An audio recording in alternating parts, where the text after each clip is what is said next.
এই পর্যায়ে দেশ জাতির উদ্দেশ্যে গুরুত্বপূর্ণ ভাষণ প্রদান করবেন হেফাজতে ইসলাম বাংলাদেশের সামরিক যুগ্ম মহাসচিব শেখুল হাদিস ইবনে শেখুল হাদিস হযরতুল আল্লাম মামুনুল হক।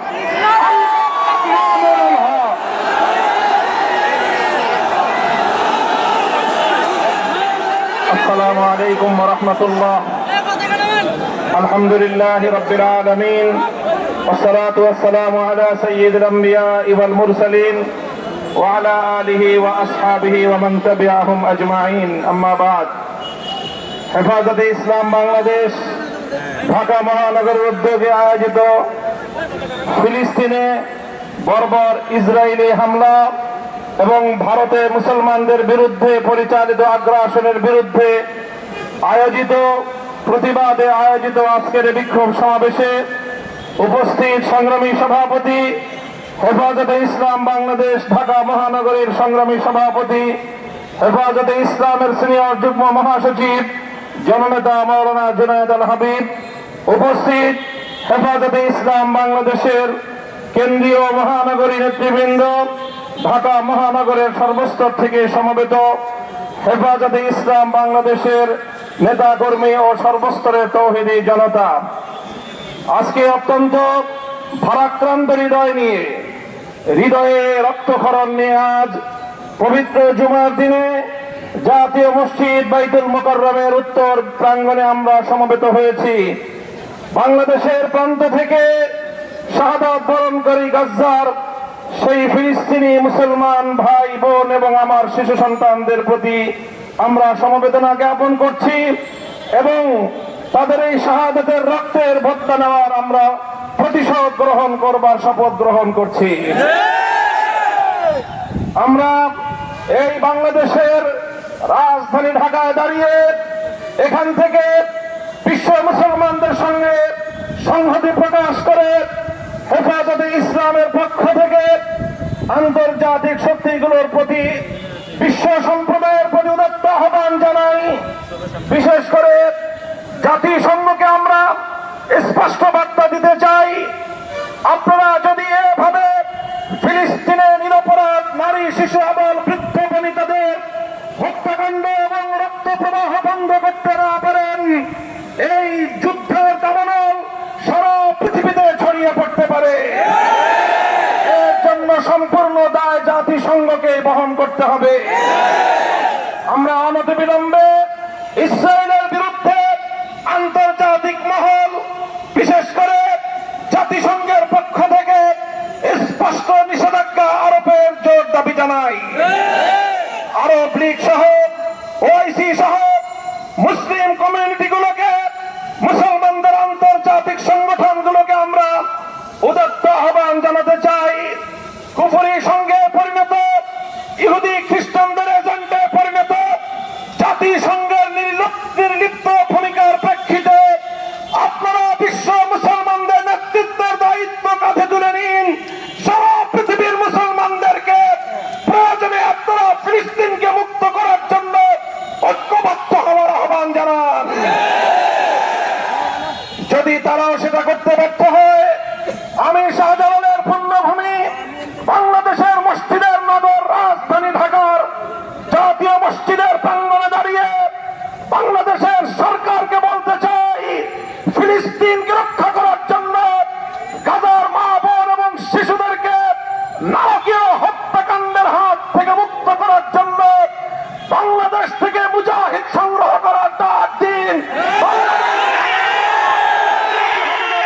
প্রস্তুত। সেই সঙ্গে আমরা বলতে চাই, আমি বাংলাদেশ সরকারের কাছে স্পষ্ট দাবি জানাতে চাই, ইসরায়েলের বিরুদ্ধে ফিলিস্তিনের পক্ষে প্রতিটি পদক্ষেপে বাংলাদেশ সরকারকে অগ্রণী ভূমিকা পালন করতে হবে। এদিকে ফিলিস্তিন ইস্যুর পাশাপাশি লক্ষ্য করছি আমরা সম্প্রতি বেশ কিছুদিন ধরে পবিত্র রমজান মাসে ভারতে উগ্রতা সৃষ্টি করে আবার মুসলমানদের রক্ত নিয়ে হোলি খেলবার পায় তারা চলছে। প্রায়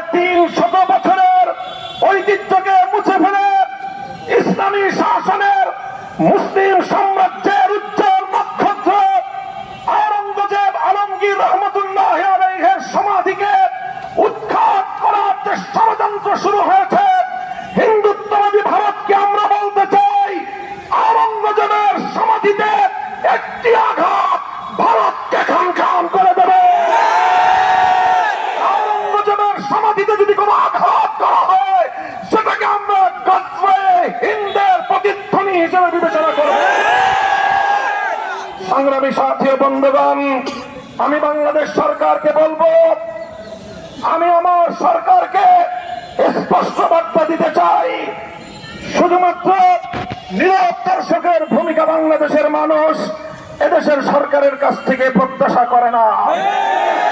আপনারা ভারতকে, ভারতের প্রয়োজনে রাষ্ট্রদূতকে তলব করে যেভাবে আওরঙ্গজেবের সমাধিকে কেন্দ্র করে নতুন করে ভারত জুড়ে দাঙ্গা বাঁধাবার পায়তারা চলছে, এটাকে যেন বন্ধ করার চেষ্টা করা হয়।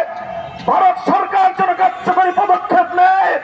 আর যদি সেটা ভারত করতে ব্যর্থ হয়, আমি বাংলাদেশ সরকারকে বলবো, ভারতের বিরুদ্ধে আন্তর্জাতিক অঙ্গনে কূটনৈতিক পদক্ষেপ গ্রহণ করবার জন্য।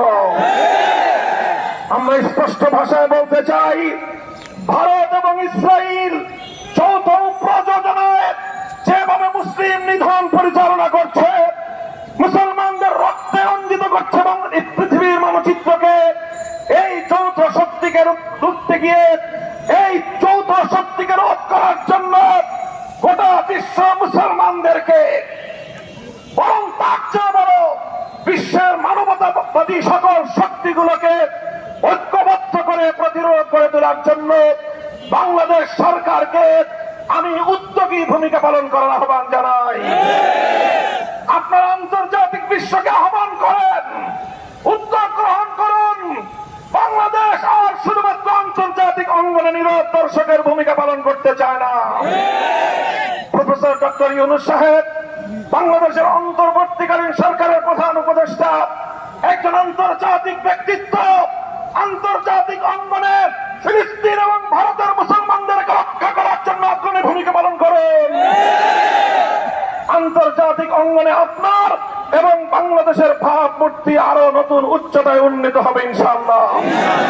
সেই সঙ্গে আমরা দ্ব্যর্থহীন ভাষায় বাংলাদেশ সরকারকে ঘোষণা করে শুনিয়ে দিতে চাই, জনতার পক্ষ থেকে ইসরায়েলের প্রতি বাংলাদেশের চলে আসা কঠোর মনোভাবে কোন ধরনের রদ বদল বাংলার তাওহীদি জনতা বরদাস্ত করবে না।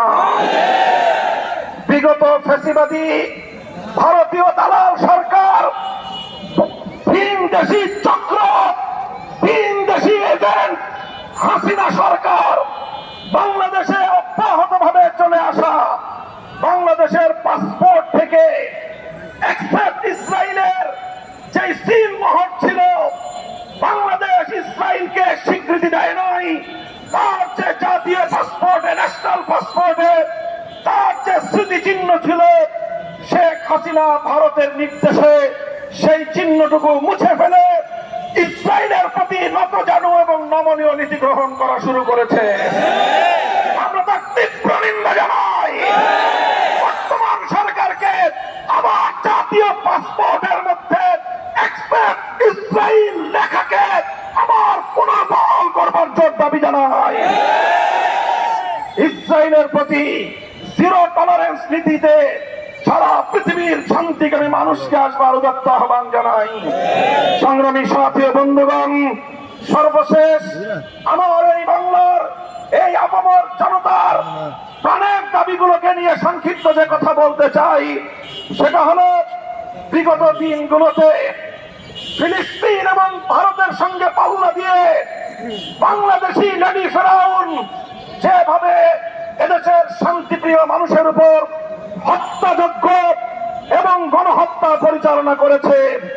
পিলখানার ট্র্যাজেডিতে 57 জন সেনা কর্মকর্তা, শাপলায় শাহাদাত বরণকারী নবী প্রেমিক শতাধিক তাওহীদি জনতা, 2021 সালে মোদী বিরোধী আন্দোলনে হাটহাজারী থেকে ব্রাহ্মণবাড়িয়া পর্যন্ত প্রায় 25 জন হেফাজতের নেতাকর্মী, সর্বশেষ 2024 সালের জুলাই আগস্ট বিপ্লবে শাহাদাত বরণকারী 2 সহস্রাধিক ছাত্র জনতার রক্তের বিচার না হওয়া পর্যন্ত বাংলাদেশের রাজনীতিতে আওয়ামী লীগ এবং হাসিনার নাম নিশানা এদেশের মানুষ বরদাস্ত করবে না।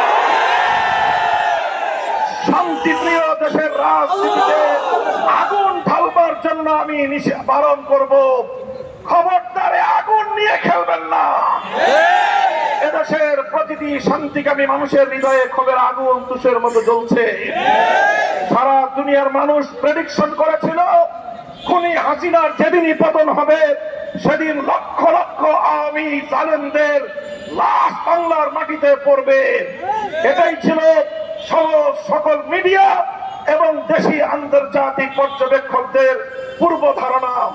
কিন্তু বাংলাদেশের শান্তিপ্রিয় বিপ্লবীরা সকল আশঙ্কা, সকল সেই পূর্ব ধারণাকে মিথ্যা প্রমাণ করে দিয়ে আওয়ামী লীগের কোন অত্যাচারীর গায়ে, কোন খুনির গায়ে বিচার বহির্ভূত হস্তক্ষেপ করা হয় নাই। তারা এখন সেই সুযোগ পেয়ে আবার এই বাংলার মাটিতে শহীদের রক্তের দাগ মুছে যাওয়ার পূর্বেই রাজনীতি করবার দিবাস্বপ্ন দেখছে। আমরা পরিষ্কার ভাষায় বলে দিতে চাই, আওয়ামী লীগ বাংলাদেশের রাজনীতিতে আসতে হলে আমাদের লাশের উপর দিয়ে আসতে হবে। রক্ত দেব, জীবন দেব, খুনি বাংলাদেশ বিরোধী শেখ হাসিনা এবং তার ব্যাকবেঞ্চারদেরকে বাংলার রাজনীতিতে পুনর্বাসন করবার যে কোনো পদক্ষেপকে আমরা রুখে দেবো ইনশাআল্লাহ। আমরা অনতিবিলম্বে শেখ হাসিনা সহ তার সকল খুনি মন্ত্রী পরিষদের সদস্য এবং প্রশাসনের শীর্ষ কর্মকর্তাদেরকে সহ সকল খুনিদেরকে বিচারের আওতায় এনে অনতিবিলম্বে তা কার্যকর করবার দাবি জানাচ্ছি। বাংলাদেশ শান্ত থাকুক, বাংলাদেশের মানুষ নিরাপদ থাকুক, আর কোন প্রতিহিংসার রাজনীতি বাংলাদেশে যেন পুনর্বাসিত না হয় সেই উদাত্ত আহ্বান দেশবাসীর প্রতি সকল রাজনৈতিক এবং সকল পক্ষীয় শক্তিগুলোকে সেজন্য আমি ঐক্যবদ্ধ থাকার উদাত্ত আহ্বান জানাচ্ছি। সংগ্রামী সাথী ও বন্ধুগণ, সংগ্রামী সাথী ও বন্ধুগণ, ফিলিস্তিন ইস্যুতে আবারও বলছি, অ্যাকসেপ্ট ইসরায়েল, বাংলাদেশের পাসপোর্টে পুনর্বহাল করতে হবে। শহীদ আওরঙ্গজেব আলমগীর রহমতুল্লাহ আলাইহির সমাধিতে কোন ধরনের হস্তক্ষেপ বিশ্ব মুসলমান, বাংলার মুসলমান বরদাস্ত করবে না। বাবরি মসজিদ শাহাদাতের পরে যেভাবে শাইখুল হাদিসের ডাকে লং মার্চ হয়েছিল, প্রয়োজনে আনন্দবাদের দিকে বাংলার মুসলমানরা লং মার্চ করতে বাধ্য হবে। বাংলাদেশ শান্তিতে থাকুক, বিশ্ব মুসলমান শান্তিতে থাকুক, সারা পৃথিবীর শান্তিকামী সকল মানুষ যার যার নিরাপত্তা নিয়ে নিজ নিজ জায়গায় অবস্থান করুক।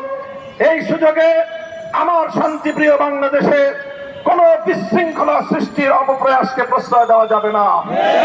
হেফাজতে ইসলাম বাংলাদেশ প্রতিটি ক্রান্তিকালে যেভাবে ঐতিহাসিক ভূমিকা পালন করেছে, আজও যদি কেউ বাংলাদেশকে অস্থিতিশীল করবার চেষ্টা করে, বাংলাদেশকে অস্থিতিশীল করবার যে কোনো প্রচেষ্টার বিরুদ্ধে হেফাজতে ইসলাম রণহুঙ্কারে মাঠে নেমে আসবে ইনশাআল্লাহ। আমরা শান্তি প্রিয় প্রতিবাদ কর্মসূচি পালন করলাম। আমাদের সভাপতি সাহেব যে ঘোষণা দিয়েছেন, হেফাজতের এই আজকের প্রতিবাদ কর্মসূচিতে অংশ